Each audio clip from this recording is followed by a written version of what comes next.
Bengaluru police ಕಮಿಷನರ್ನ ನೀವು suspend ಮಾಡೋದಾದರೆ, D C P ಅವ್ರನ್ನ ಸಸ್ಪೆಂಡ್ ಮಾಡೋದಾದರೆ, ಹಲವಾರು ಪೊಲೀಸ್ ಅಧಿಕಾರಿಗಳನ್ನ ಸಸ್ಪೆಂಡ್ ಮಾಡೋದಾದರೆ, ಇಡೀ ಬೆಂಗಳೂರು ಪೊಲೀಸರನ್ನ ಅದಕ್ಕೆ ಹೊಣೆಯಾಗಿ ಮಾಡೋದಾದರೆ, ಇಂಟೆಲಿಜೆನ್ಸ್ ಫೇಲ್ಯೂರ್ ಇದೆಯಲ್ಲ, ಅದಕ್ಕೆ ಯಾರನ್ನ ಹೊಣೆ ಮಾಡಬೇಕು ಸರ್ ನೀವು?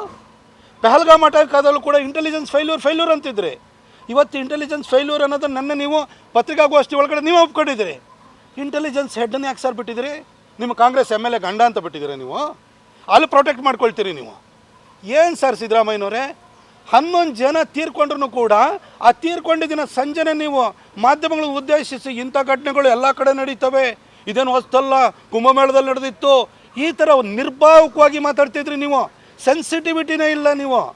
ಇವತ್ತು ಪಬ್ಲಿಕ್ ಒಪಿನಿಯನ್ನು ನಿಮ್ಮ ವಿರುದ್ಧ ತಿರುಗಿತು, ಮಾಧ್ಯಮಗಳು ನಿಮ್ಮ ವಿರುದ್ಧ ತಿರುಗಿದು. ಹಾಗಾಗಿ ಈ ಒಂದು ತಿಪ್ಪೆ ಸಾರಿಸೋದಕ್ಕೋಸ್ಕರ ಯಾವುದೋ ಒಂದು ಬಲಿಪಶುನ ಹುಡ್ಕೊಂಬಂದಿದ್ರೆ ಅದು ದಯಾನಂದ್ ಸರ್ ಆಗಿದ್ದಾರೆ, ಇಲ್ಲಿ DCP ಶೇಖರ್ ಆಗಿದ್ದಾರೆ, ಬೆಂಗಳೂರಿನ ಪೊಲೀಸರಾಗಿದ್ದಾರೆ. ಆದರೆ ಬೆಂಗಳೂರು ಪೊಲೀಸರು most efficient police. Dayanand sir ಒಂದು ಫೈನೆಸ್ಟ್ ಆಫೀಸರ್ ಅವರು. ನಾನು ಅವ್ರನ್ನ ಮೈಸೂರಿನಲ್ಲಿ ನೋಡಿದ್ದೀನಿ. ನಮ್ಮ ದಸರಾನ ಅಚ್ಚುಕಟ್ಟಾಗಿ ನಡೆಸ್ಕೊಟ್ಟಿದ್ದಾರೆ ಅವರು.